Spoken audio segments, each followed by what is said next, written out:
My name is Anna. I am 10 years old and I live with my parents and my little brothers and sisters. At 6 a.m., I wake up and prepare breakfast, and then I accompany my dad to his job. When I come back, I help my mom hang the clothes and bathe my brothers and sisters. Before the pandemic, I went to school every day. I loved drawing and I dreamed of being an architect. My teacher would read me many books. At school, they would give me lunch, and especially I played and had fun with my friends. But in March 2020, my life changed. The doors of my school closed, and I stopped seeing my classmates. The virtual classes started, remote homework, but in my house, we had no internet reception, or computers, or a space to study. My mother had to quit her job to take care of us. I want to go back to school to see my friends and have a better future for me, for my family, and for my country. Making up for the lost time and ensuring learning is a priority for all.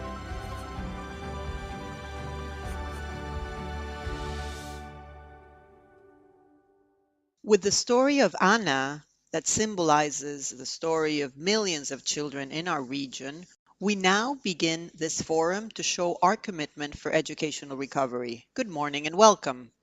This is a political and financial commitment promoted by the World Bank in alliance with UNESCO, UNICEF, and the Inter-American Dialogue. Its purpose is to tackle the most important crisis in the history of our region regarding education. During the pandemic, millions of Latin American students had to endure one of the longest periods of schools being shut down. This has had severe consequences on their lives. Schools have reopened their doors, but the crisis persists, including, among other reasons, dropout rates. We will hear the testimonies and the expectations of their students, their families, and educators upon returning to the classroom. And we will have a panel of experts that will discuss how to emerge this crisis. We will hear a commitment with 4 points for educational recovery, with a call for action and for urgent implementation. To conclude, we will hear the heads of state of the region expressing their support to the education of children and young people in the continent.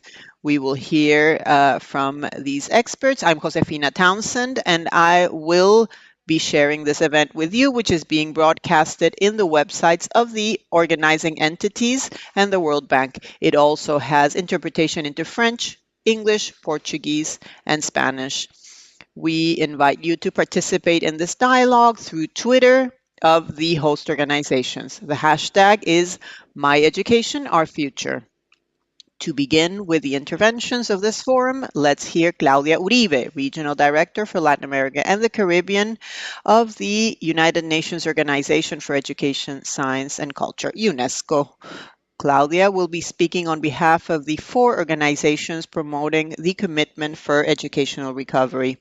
Claudia, good morning and welcome. Good morning. On behalf of the World Bank, of the Inter-American Dialogue, UNESCO, and UNICEF, it is a pleasure to announce our partnership and our commitment to educational recovery in Latin America and the Caribbean. We urge all governments and society as a whole to join us.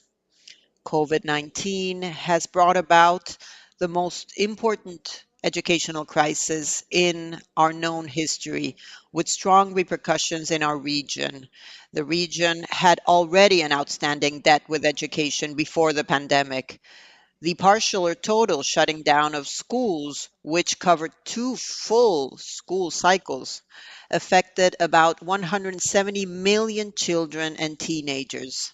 Despite the major efforts made by the governments to offer educational alternatives that were not in person, its scope was very different based on the challenges faced by the region in terms of connectivity, of multidimensional poverty, and other social conditions and vulnerabilities that affect a large percentage of the population.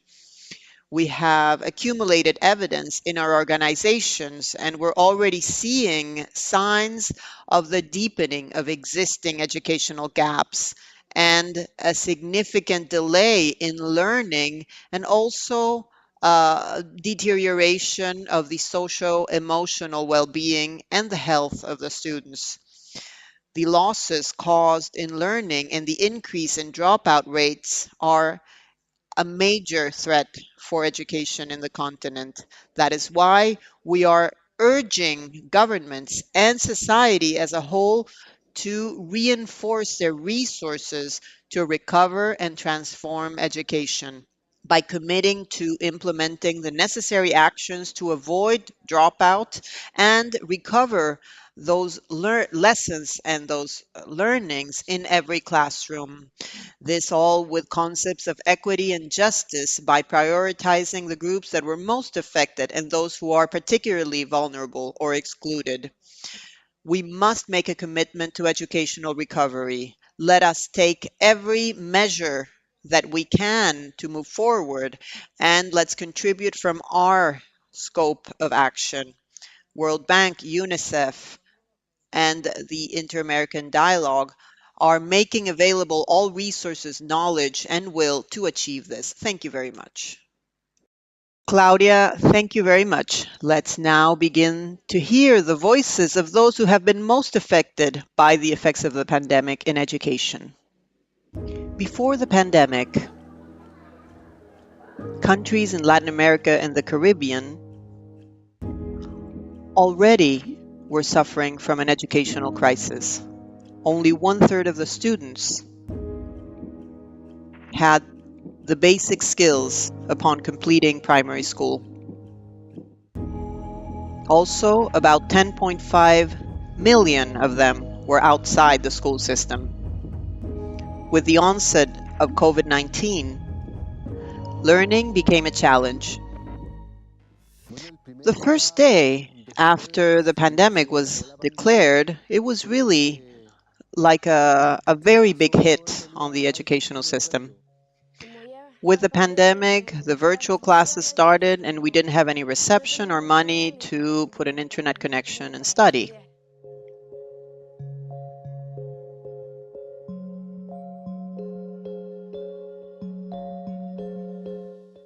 It burned my heart to know them sitting at home, can't go to school.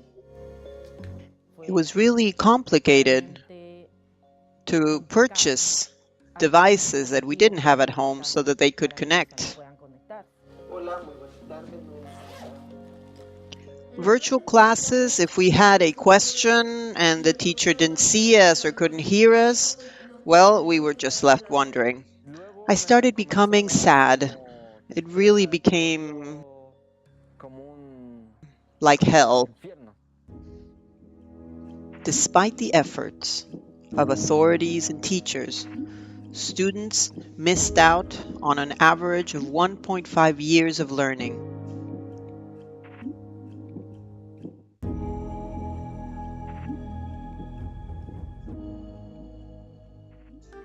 Dear students, I'm learning at home. The level of learning is minimum. I would say that it's just basic learning. With respect to the emotional aspect, my children would listen to what the teacher said and then they tried to interpret it or try to see how they could actually learn it.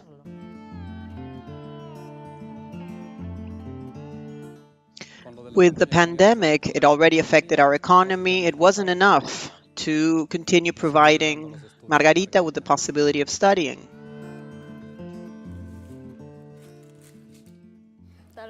Now, most of the schools have reopened their doors, but the learning problems persist. To bring back children and teenagers from their homes to the classroom, we have had to work hard, both teachers and the schools. Now we find ourselves working to achieve a situation where the kids can adapt to in-person classes.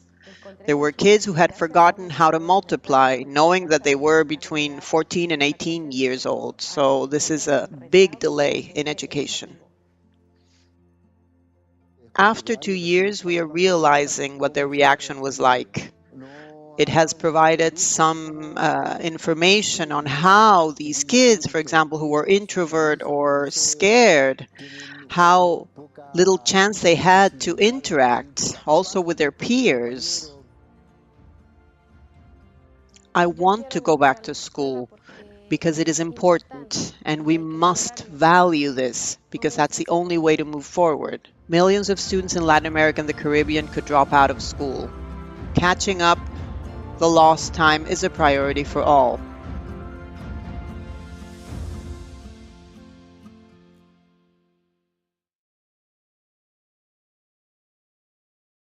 Most of schools in the region have opened their doors. Now the challenge is to ensure that all the students return to the classroom and to recover the lost learning. To recover uh, from the impact of this crisis, we will have a panel with experts with Abel Fisbain from the Inter-American Dialogue. He will be moderating the conversation. Let me give the floor to Ariel. Ariel, good morning. I have the great pleasure of being able to talk with three experts in education in this region about the impact that the pandemic has had on the educational system and on education. Particularly, let me introduce them. Emanuela Di Gropelo, she's an education manager for Latin America and the Caribbean at the World Bank. Carlos Enrique, he's the coordinator of the Latin American Laboratory for Assessment of Quality of Education of UNESCO. And Italo Dutra, he's the Education Regional Advisor for UNICEF. So I think that we have a wonderful panel to talk about a critical topic. And to begin with the most elementary part, we would like to understand what are the effects that the closure of schools for so many months in Latin America, which, as you know, this has been the region in the world where this closure has been the longest. So, what was the effect on education and on learning? Carlos, maybe you could give us your view on this aspect first. Thank you very much, Ariel, for your invitation and for being able to talk from UNESCO and our lab on this crusade on learning. Let me tell you that the foundations in our region prior to the pandemic were already weak. In the ERSA study, the last large scale study conducted by the end of that year indicates that students are learning very little. And except for some specific exceptions, the region is not moving forward from 2013 to 2019. So that gives us a diagnosis even prior to the critical point of the pandemic, which turns out to be quite complex for the well being and learning of our students. 4 out of 10 children have the lowest performance in the third grade of elementary school. So this means that in a language, they cannot identify an information in a simple paragraph. If we tell that child to identify that, he or she is unable to do that. In maths, the same thing happens. 1 out of 2 also have low performance, and they are not even able to break down numbers up to 9,999, do basic exercises of adding or subtracting. Of course, these are exercises that our students are unable to do. So that's why the ERSA study gives us information and added to what other institutions indicate of the impact of the effects of the pandemic is so critical and requires an alliance in order to have a recovery. First, for the students' learning. Second, because they are quite unequal. Third, because there is a very important number or group, over 50%, that is really lagging behind. On the other hand, this demands specific support for students and for teachers in order to reverse this lack of opportunities that in the commitment of the 2030 agenda and the commitment that we all want students to learn, of course, we're really very far away from that. And school attendance prior to the pandemic marked a difference between those who attended classes and those who didn't. And also, repetition indicates that we need to see how much they are learning beforehand, because those sorts of instruments ultimately seems not an adequate measure. In fact, we need to look what's their performance prior to everything else. Very clear. Manuela, what are your thoughts? Well, thank you very much, Ariel. It's a pleasure to be here on behalf of the World Bank and be able to share some things about the impact that the pandemic has had on the educational system in the region. And let me also, first of all, tell you that in fact, the World Bank, UNESCO, UNICEF, and the Dialogue will launch in 2 or 3 weeks a new joint study that will give more details on the specific impact, the serious impact that the pandemic has had on the sector. So I'm going to use these 2 minutes to share with you some preliminary items. We are very much concerned about the impact that the impact has had. Maybe three main things. First of all, while schools have been closed, what we've observed is that the access and the quality of education, remote education, have been quite problematic in the region, particularly in some countries and specifically with some population groups.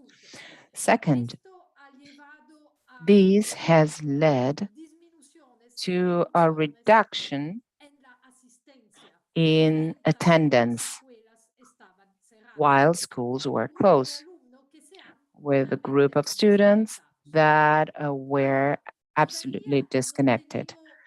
We still don't have any updated data on dropout, on the proportion of students that have dropped out school. But some preliminary information that we have are already showing that the dropout has increased, and specifically, it's done so between 6 and 14 years of age. But specifically, there is a risk of future dropout, which is quite strong. This dropout risk is also related specifically to the third item I'm going to mention now, which is loss of learning. Carlos has already mentioned that Latin America was undergoing a learning crisis prior to the pandemic. So the situation was already concerning. What the data and our simulations that have been updated already show us is that learning will get worse. When we observe, for instance, the years of schooling corrected by learning, we see that depending on countries, students have lost between 1 and 1.8 years adjusted by learning, and this is really a lot. If we see the tests that were mentioned by Carlos before, on average, we could see an over 40 percentage point reduction. And this number really has an impact, because this means that the proportion of elementary school children that won't be able to read and interpret a text accordingly to their age will increase disproportionately. And the study will produce all of this data in more detail. So again, we are really very much concerned about an increase of this deficiency in learning. And let me conclude by saying that this is already being observed in the current data of some countries. When we observe the impact assessment, we see that these reductions occur between 9 and 20%. And ultimately, this reduction in learning are occurring mostly in more vulnerable states. And this is also something that we should pay attention to because there is enormous potential for inequalities to continue to increase. I will stop here in this diagnosis and we can continue with the conversation later on. Thank you, Emanuela. And to complete this outlook, we heard also about some effects in what has to do with well-being and social-emotional well-being for students and teachers. So, Italu, what are you experiencing in this regard? Sometimes we forget about it. Yes, well, first of all, let me thank you for the invitation. It's an honor to be here with all of you. And in fact, the data that were just mentioned by Emanuela, in those data, we also have some things that have to do with inequality that affect children and adolescents in different ways in our region.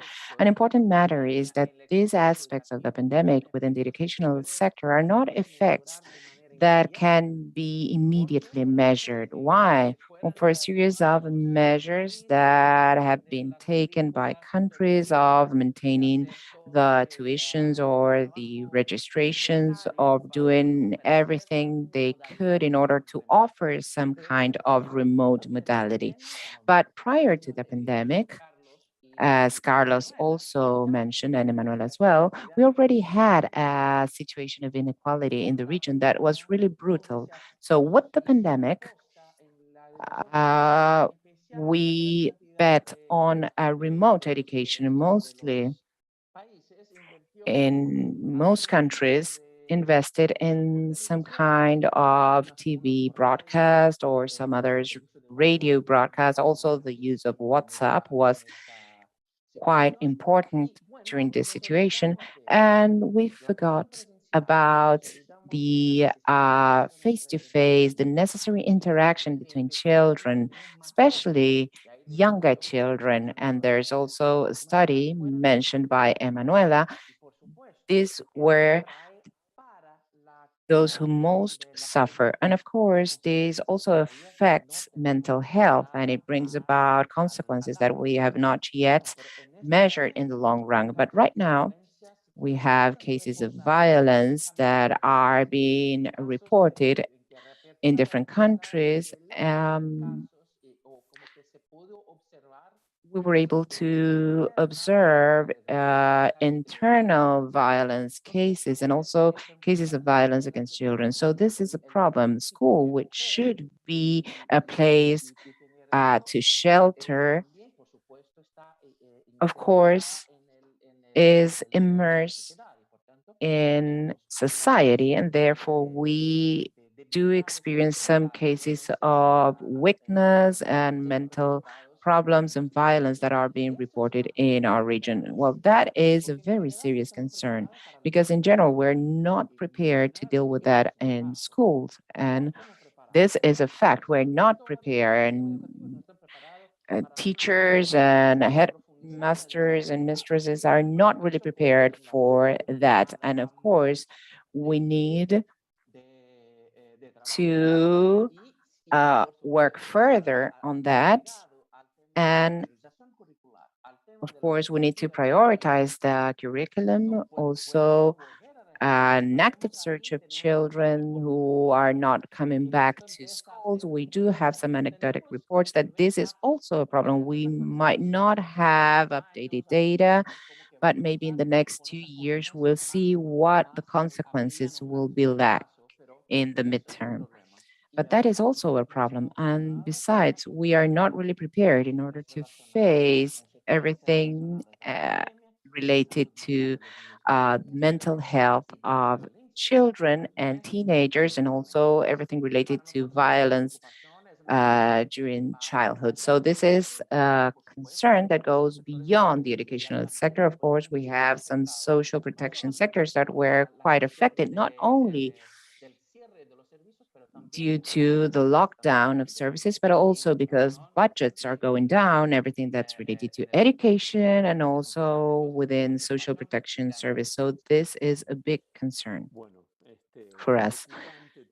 So yes, really very worrying all this outlook. And of course, this year, countries have already reopened the services, and we know that this is underway and we are still learning every day. But I would like to ask Carlos about the difficulties and what can you say about difficulties in this reopening? I know you have data prior to the pandemic and you might give us some hints about the main problems, right? Yes, Ariel, with the yes and with the participating countries, we've had to face many, many challenges and difficulties, as Emanuela has described as well, and Italo also pointed out, in the sense of all of the implications that this has for the families, for the students, etc. This involves infrastructure, technology, the contact with the students, and the resources to finally be able to generate a connection.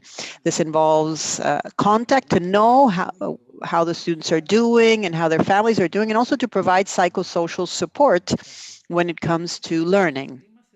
Nowadays, educational systems are uh, facing many challenges based on the data that we are collecting. And everything has to do with mental health, with the coexistence of students, with students actually spending time together.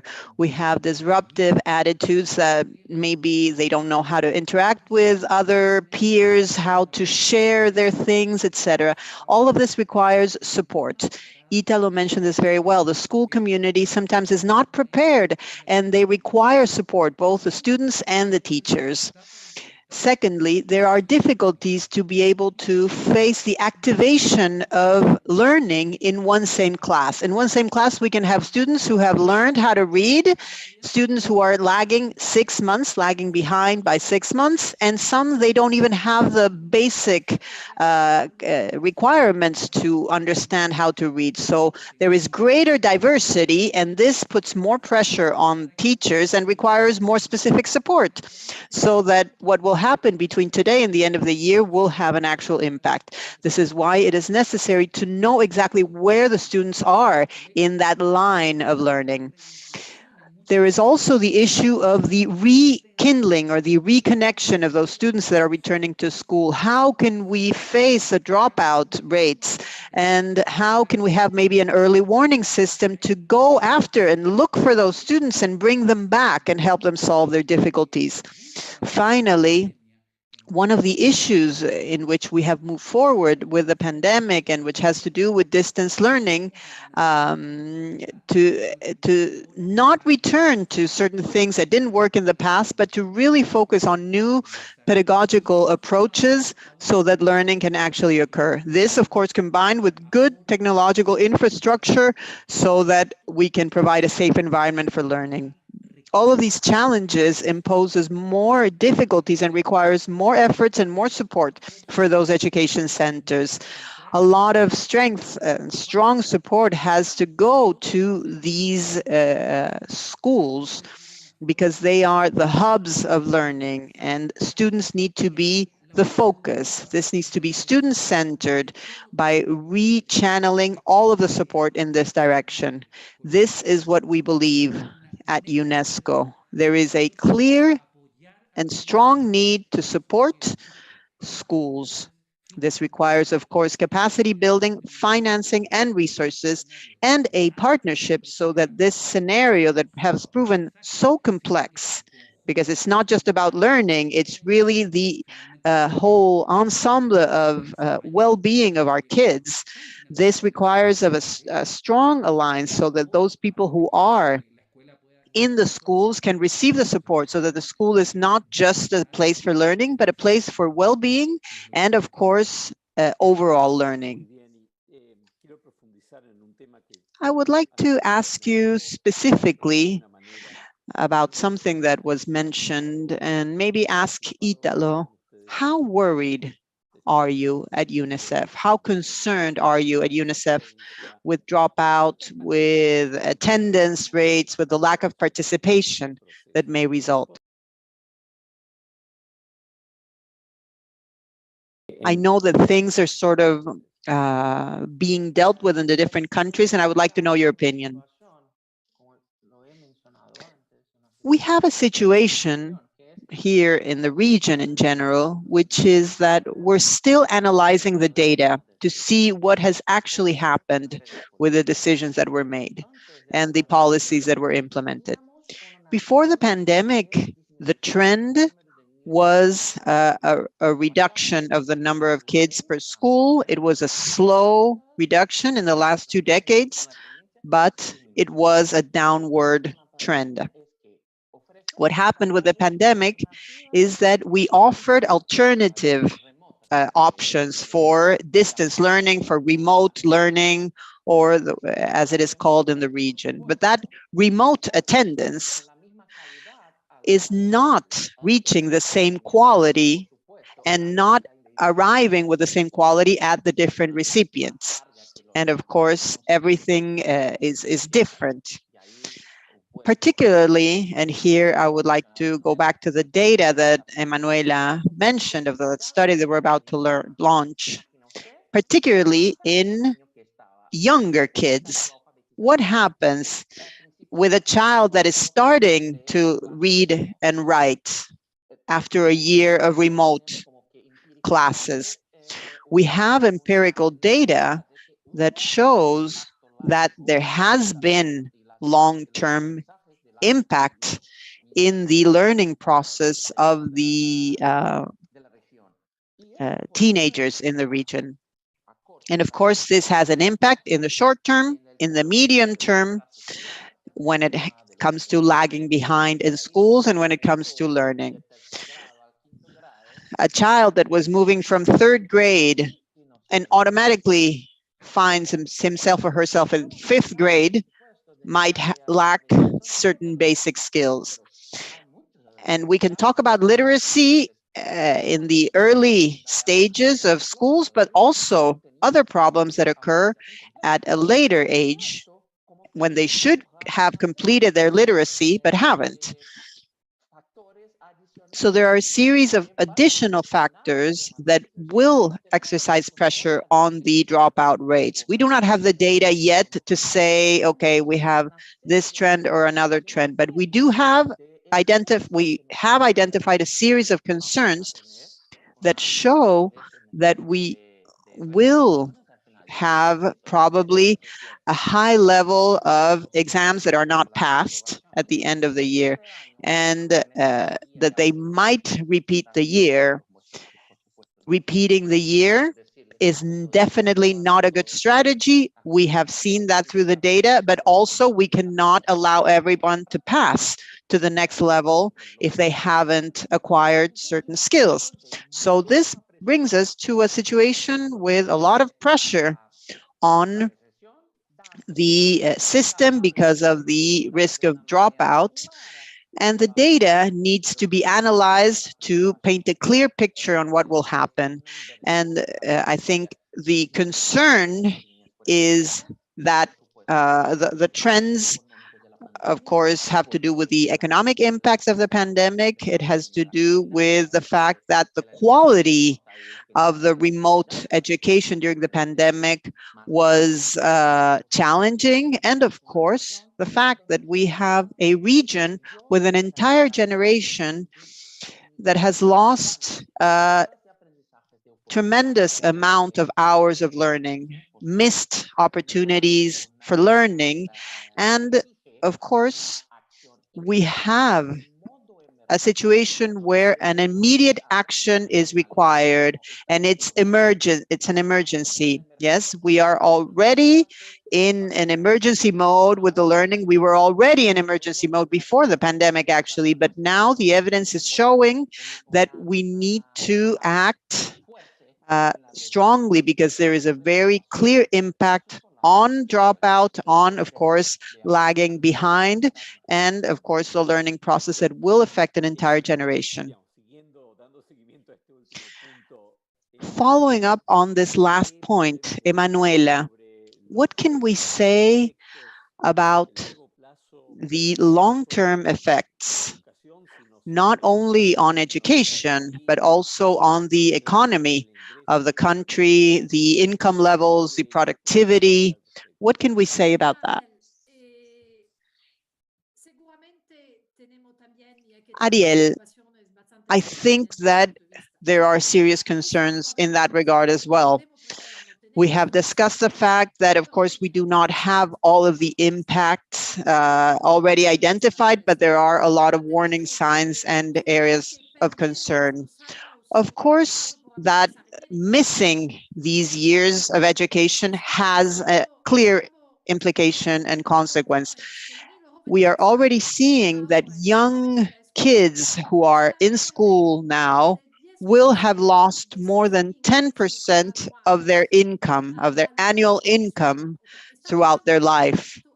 We are talking about an impact that is equal to more than 10% of their annual income. This is remarkable, and actually indicates that the quality of life and the possibilities of employment for these young kids is at risk. In addition to the loss of learning, which is having a strong impact in the competencies required for the labor market in general. And there is, of course, a lack of basic knowledge involved, but also more cross-cutting competencies, the ability to solve problems, the ability to communicate, the leadership abilities. We have seen that the pandemic not only has had an impact regarding basic skills, but also what we call cross-cutting skills or competencies. So we really will have people who will arrive in the labor market with less preparation, and this will have implications regarding unemployment and productivity in the long term. I would also like to point out the fact that inequality needs to be considered, because access to distance education was much more challenging for the more disadvantaged populations and the most vulnerable segments. The reduction in learning simulations and data in countries that already have this data are showing that the most vulnerable groups have been more affected. And the consequence of this is that those who are most vulnerable will be suffering the consequences in the long term in their life regarding the labor market. So we are expecting a significant increase in inequality. And this is a region where there was chronic inequality already, and this has been intensified. So Carlos might want to discuss more this issue, but this is a bit what I wanted to mention. Of course, we have talked about reopening the schools and everything that the support that needs to be implemented, and that schools need to be reopened in full. This is of great concern because kids need to go back to school, and we also need to implement policies so that they do not drop out of school. We have discussed this extensively. For example, early warning systems, social protection systems, etc. All of this needs to point towards retaining those kids in school. Another necessary thing to avoid dropout is, of course, recovering and catching up that learning. There is really no time to waste. We have three fundamental points here: measuring, knowing where the kids are and where they are not, With the reopening of the schools, countries have the possibility of doing this with summative and formative assessments. Simplify the curriculums and focusing on the fundamental aspects such as cross-cutting skills, math, reading, and writing. We will not be able to catch up on everything, but this is what is necessary. And we need to implement programs and strategies to catch up what has been lost so that these kids, these young kids, can start recovering and even expedite their learning process. The focus needs to be to teach it at the right level. Carlos has already described how there were such differences in one same classroom, and now we will see that inequality even further in the classroom. And this is a very large scale problem. So strategies will need to be designed to design programs to teach at the right level. I'm sorry that this is taking a little longer, but if we go back to the labor market, we are facing numerous risks which have to do with long-term impact, and this involves entire countries.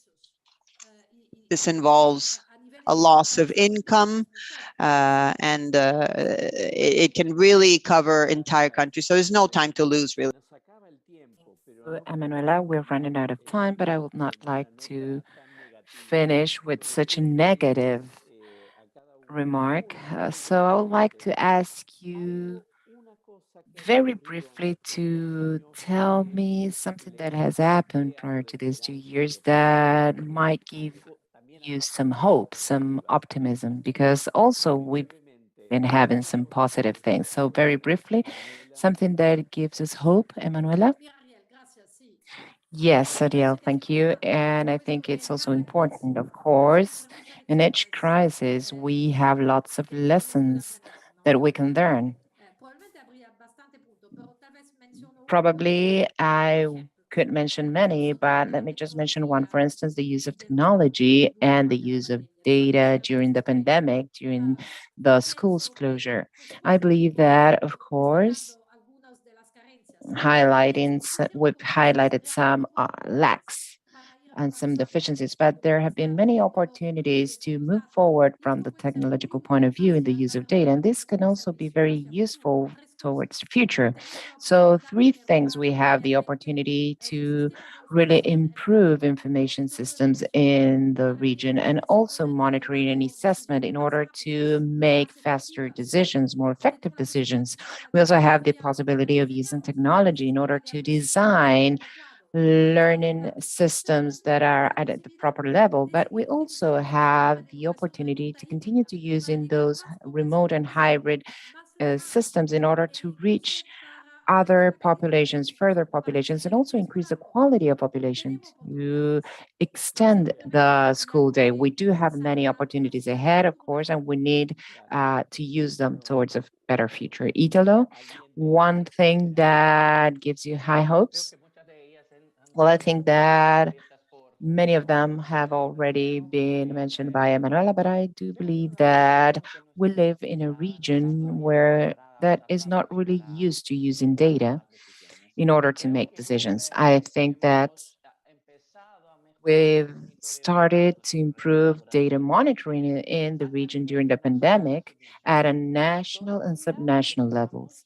We still need to make that leap to go to the next step. So, something that really encourages me during this process is also seeing that we do have innovative solutions for the emergency mode. And let me highlight this, as Manuela said, we cannot wait. We are already lagging behind in large scale actions for learning recovery. And we do have some local solutions. We need to give it the visibility, the budget, and also the necessary urgency on the part of the government and on the part of society itself, and of course on the part of educational systems. But we do have interesting solutions, as Emanuela said, hybrid solutions, some solutions in order to level up the education, and also some learning recovery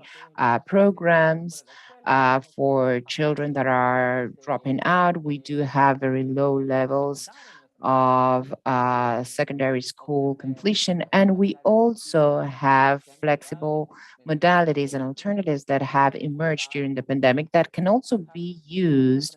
And we can take it as a lesson learned and move towards learning recovery, which is really urgent. It's for right now. We do have the means to do this. We do have the intelligence and capability in the region, but we need to give it the visibility that is needed.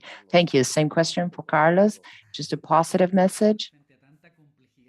Well, in view of so much complexity, I think that there are really very good news. I think that teachers' cooperation, autonomy, looking that's the grade or the mark, and uh, pay more attention to learning process. I think that this is a very good conversation in order to use information to focus on learning, to have specific tutorship to different children. I think that this is a challenge, is a demand, but also help us to help children move in a competent manner. And regarding the educational system, of course, the socio-emotional skill as a part and parcel of the education that we need for our children. Language and maths, of course, is really very important. It will enable us to know how to learn, but we also need students that are empathetic with others, that respect themselves, that are perseverant, that have self-control. I think that this is the good news together with what my colleague says. We should prioritize learning. We should prioritize the content. I think that we do have good news and will help us in this alliance. Well, let me thank the three of you very much. I hope we had more time to continue talking, and I know that very soon we will be together again in order to introduce the report Emanuela already mentioned. So we will continue with this conversation. See you then. Thank you very much. Thank you very much, Ariel, and also thank you very much to all the panelists. Before I introduce the commitment for the recovery of learning, let's take a look at the future vision of children and youth in Latin America and the Caribbean. It is time to take urgent measures to settle the historical crisis of education in Latin America and the Caribbean. After 2 years of a pandemic, I feel proud of having returned to school. Let's say that school today is an essential part of who I am. I want to get my education. Well, I was only able to finish primary school. And for my daughter, I want her to finish all of her studies. What they want and what you leave them with is education.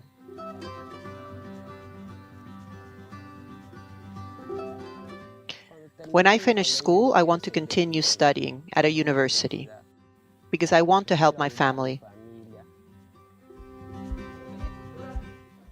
What I like the most about classes is the possibility of receiving an education and therefore know more and have a better future ahead of me. I will achieve this. I will be someone in this life.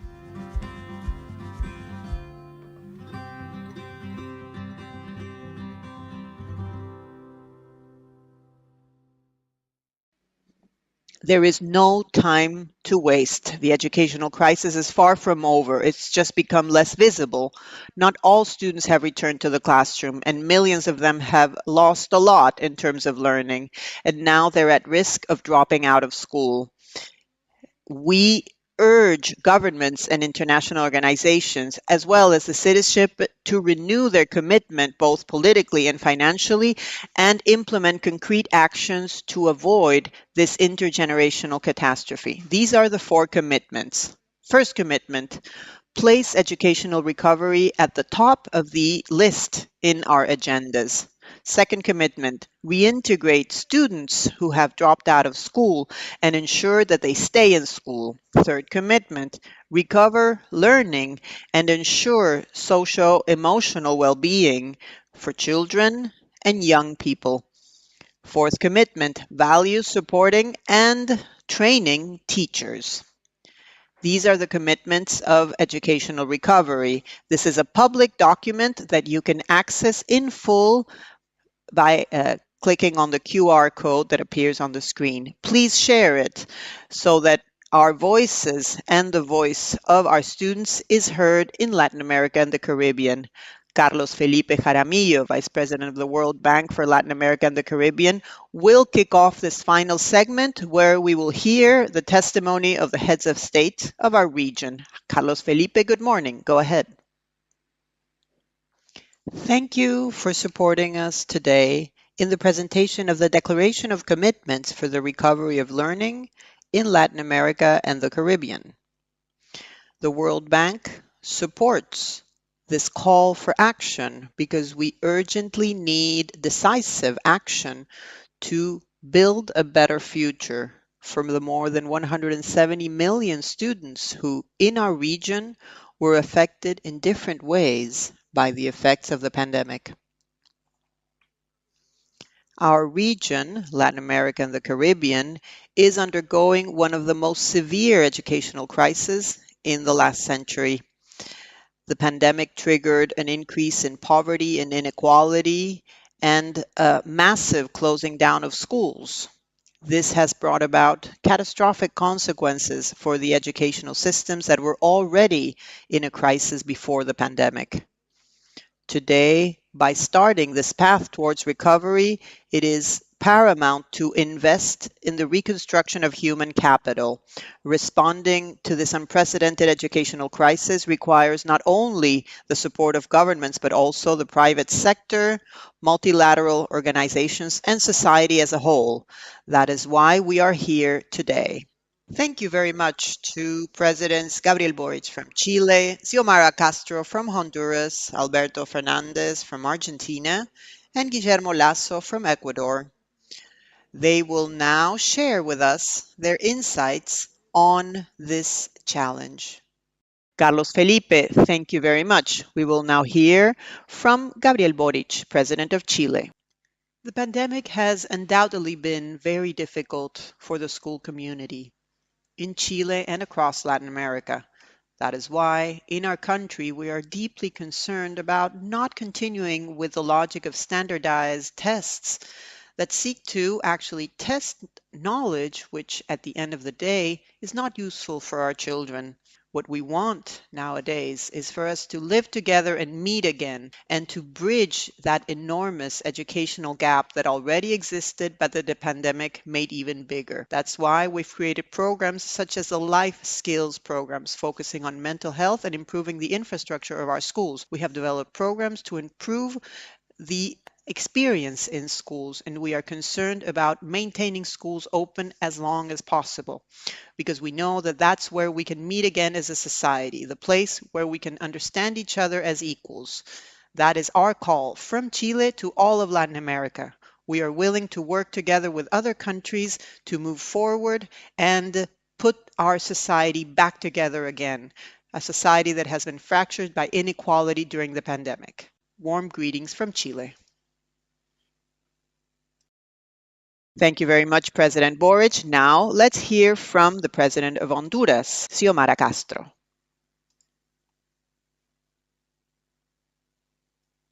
Your Excellencies, President of our fellow countries of the Americas and the world, our greetings in solidarity from Honduras. The right to education has been affected by the application of neoliberal policies. The health emergency revealed that neoliberalism fails to recognize the rights of the peoples. They only recognize the needs of the market. We have received a weakened state weakened by corruption, and where the main catastrophe were the decisions made at a political level and which only increased the level of poverty. The pandemic deepened educational inequalities. This is why one of my first decisions was to ensure that each and every student had access to free, high quality education.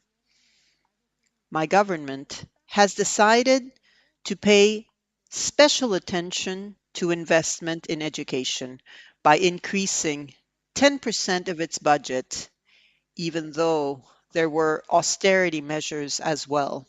During my first 100 days of government, almost 1 million children were vaccinated between the ages of 5 and 11. We reopened free schools, and we have also started offering educational activities in more than 70% of the educational centers at a national level. During the 4 years of my government, we will support the reconstruction of educational centers by supporting projects that provide safety measures and water through community participation mechanisms. Once the infrastructure has been strengthened, it will be further enhanced over time. We will build new classrooms, new schools in priority areas. It is key to invest in more and better education by making transparent public procurement and by public tenders, and also by establishing educational budgets to achieve better results. We will help our teachers obtain technological training, and we will focus on the national integration of culturally relevant practices under the principles of social justice, sovereignty, and democracy, in keeping with the Morisanic thinking. The idea is to promote memory and to promote the respect for our history. The Minister of Education will follow specific instructions to reach the educational goals by implementing national, municipal, and classroom evaluations, because we must prioritize basic skills. We have reactivated the Merienda Escolar program to reduce the malnutrition of millions of children. Furthermore, we have worked to provide scholarships for 20,000 young children with low income at all levels, primary, secondary school, and higher education, dedicating many resources to that. If we have learned something from neoliberalism and during the health emergency, is that we must strengthen institutions and the educational systems in order to overcome unpredictable challenges. Resilience means providing people, institutions, and communities with the ability to respond to these challenges in order to prosper and to thrive socially and financially.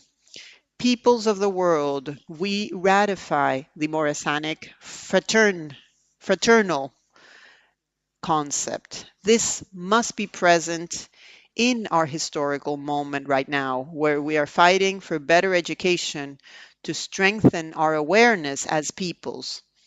And let me share a statement of Jose Francisco Morazán Quesada. The people's education is the premise of a free nation to prepare for the triumph of reason and freedom. Thank you very much.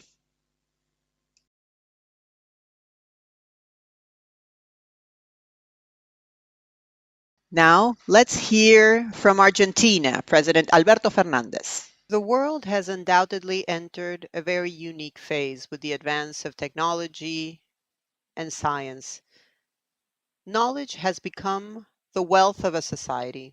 The richest societies nowadays are not those that have oil and gas or gold. The richest societies today are those that have been able to develop knowledge. Knowledge for the future of a society. You may have mineral resources in your land, but if you do not have the technology to extract them adequately, those resources are worth nothing. In conclusion, paying attention to knowledge in our current times is essential. And paying attention to that first knowledge, which is basic education, the education that the state must provide to the citizens. Argentina has a history with the development of public education. This started in the 19th century with men such as Sarmiento or Alberdi, who saw in public education a mechanism of social progress. Afterwards, we were able to build an open university, a university that was plural. And in the 50s, Perón finally was able to secure free higher education. This allowed the sons and daughters of workers to access higher education. Every day, the world requires more and more education and more knowledge. In times such as our current times, where the pandemic has forced us to confine ourselves and made us lose that time where we shared within the context of education, makes us double our efforts for more knowledge and more learning to ensure a better future. More access to public education to ensure that everyone can develop their full potential. This is the true challenge of a moment in history where the pandemic has taken the lives of millions and millions of people. Thank you very much, President Fernandez. From Ecuador, let's hear from Guillermo Lasso, who sends us this message. Dear friends, almost 3 months ago, Ecuadorian students started returning to in-person classes, reaching 100% of the school's capacity after 2 years of a pandemic. The magic of coming together with their classmates, their teachers, the laughter, the games, and the joy of learning were the main ingredients of this return to the classroom. This return was highly anticipated by millions of children and young people. This is what happened with Michelle Chango, for example, of the educational unit Manuela Chanizares, a prestigious educational center of Quito, the capital of our country. Together with 4.5 million children and teenagers from Ecuador, they are, as we speak, in the classroom. They are studying and they are building their future. They do not need to wear a mask when outdoors. Finally, the restrictions of the pandemic are leaving us, and hopefully this will only be remembered as a nightmare or a bad dream. When I was a student, I had to work to pay for my last years of school and to contribute to my parents' home. These were years that really left a mark in me, and they allowed me to understand the importance of an education that is based on practice, on discipline, and on responsibility. This is why I am moved and I am appalled by the fact that for some years before my administration, Ecuador had to witness the closing down of more than 11,000 schools, particularly in rural areas. We have already reopened more than 100 schools in 12 months of government. At the end of my administration, it will be at least 1,000 schools more. Furthermore, with political will and always thinking about our dear children, we increase the budget for education. Only this year, we are investing more than $150 million in infrastructure for education, and we will invest 650 million more between now and 2025. This is how much the future of millions of young people concerns us. In the same vein, and being aware of the reality of our country and the fact that there cannot be learning if children are not well fed, we have set the goal of reducing child malnutrition by 2025 by about 7 percentage points, from 29% to 22% in children under the age of 2. I would like to conclude these remarks by calling all actors of the civil society and the public sector at a national and international level to come together and really support the rebuilding of education. We invested in education, but with the support of every citizen, we can reach even better results in a shorter period of time. The future of our countries and the well-being of millions of families depends on that. Thank you very much.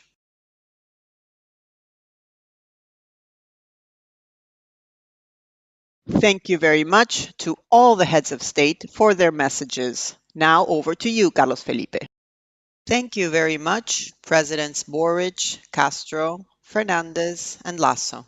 You have highlighted key aspects that we have reflected in the declaration. Facing this major challenge means that education must be a priority in the agenda of our countries. As President Boric mentioned, we must take responsibility for the huge educational gap that already existed, but that the pandemic worsened. This involves also reintegrated children that have dropped out of school and ensure that they complete their education. As President Lasso mentioned, there can be no learning if schools do not reopen, all of them, and we consider other issues such as chronic malnutrition, or if we do not increase investment in education significantly. This is probably the most relevant challenge. We must recover that lost learning, and we must ensure the social well-being, social and emotional well-being of those children. Also, the words of Xiomara Castro mentioned that we must analyze the goals of learning by implementing evaluations in the classroom in order to prioritize basic skills. Finally, it is essential to value and to train and support the teachers.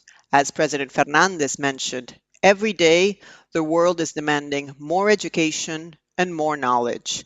This challenge forces us to double our efforts. Finally, I would like to emphasize that the crisis we are undergoing is also an opportunity to build back better and not to go back to that previous situation before the pandemic. The idea of building back better after the devastating effects of the pandemic must be supported by facts. Today, more than ever before, education in Latin America and the Caribbean requires concrete actions and a wide, broad-based commitment from multiple sectors, not just to overcome the crisis, but also to prepare future generations and provide them with the tools they need to have a better future and reach their full potential. Thank you very much. Carlos Felipe, thank you very much. Jean Gaur from the United Nations Fund for Childhood, UNICEF, will join us with the final comments. Jean, go ahead. Your Excellencies, distinguished heads of state of our region, thank you for joining us and for sharing your messages of commitment for the recovery of education in Latin America and the Caribbean. Thank you to all of you for connecting today from the region and from beyond. Your commitment with the children and teenagers is today more critical than ever before. The future of an entire generation in the region depends on the actions that we will take today to ensure the recovery of the learning that was lost during the pandemic. 2 years after the outbreak of COVID-19, many countries have reopened their schools. However, as the experts have warned us today, the educational crisis is far from over. The children and teenagers of Latin America and the Caribbean have experienced one of the periods, the longest periods in history where the schools have been closed. And not everybody has returned to school, especially in the most vulnerable sectors. Those who have returned to the schools, many of them have not been able to catch up for the lost time. The losses are so significant that millions of them are now at risk of dropping out and quitting school. Furthermore, there are many students who continue to be affected by trauma experienced during the pandemic. This affects their well-being and their capacity for learning. This is not about a few students. There are millions of students at risk of lagging behind. If urgent actions are not taken immediately, the loss of collective learning will be detrimental for Latin America and the Caribbean for decades. This will in turn increase inequalities and delaying the process of learning. Small reinforcement programs for a few students will not be sufficient. In order to tackle the educational crisis, we need to implement and develop systems for educational recovery at scale like never before in our region. This involves investments in education, major investments in Latin America and the Caribbean. The challenge ahead is big. But as our speakers have said today, in the face of this big challenge, there is hope. Hope in the solutions to accelerate learning, and these efforts are being implemented in the region and can be applied and adapted at different scales. This includes the use of technology that we have learned to use and better leverage during the pandemic. There is hope in the children and the teenagers of the region, as well as the families and the teachers. We heard their testimony today, and we are convinced that education is key for a better future. In this vein, we also find hope in the messages shared by the heads of state, and we hope they will encourage other countries to follow their example. The children and teenagers of Latin America and the Caribbean cannot overcome this crisis alone. From the World Bank, the UNESCO and UNICEF, we are convinced that international cooperation of the citizens is essential, and the commitment to educational recovery has to take place through concrete actions. This has to do with our future, and we have to invest today and not forget an entire generation, an entire region. It is up to us. In 10 or 20 years, how do we wish to be remembered? As those who failed to manage the most important educational crisis in the history of Latin America and the Caribbean, or as those who, with courage and determination, supported the recovery of education? I grew up in a rural area of Honduras, and I am the result of public education. I wouldn't be here without everything I learned at school. This region needs more qualified people as well as empowered people. And it is now the moment to plant this future in every school, in every classroom, for every child in the region. Thank you very much. Jean, thank you very much, and thank you to all of those who participated in this seminar for educational recovery in our region. This conversation will be available in social media of the World Bank and all of the host organizations. Thank you very much.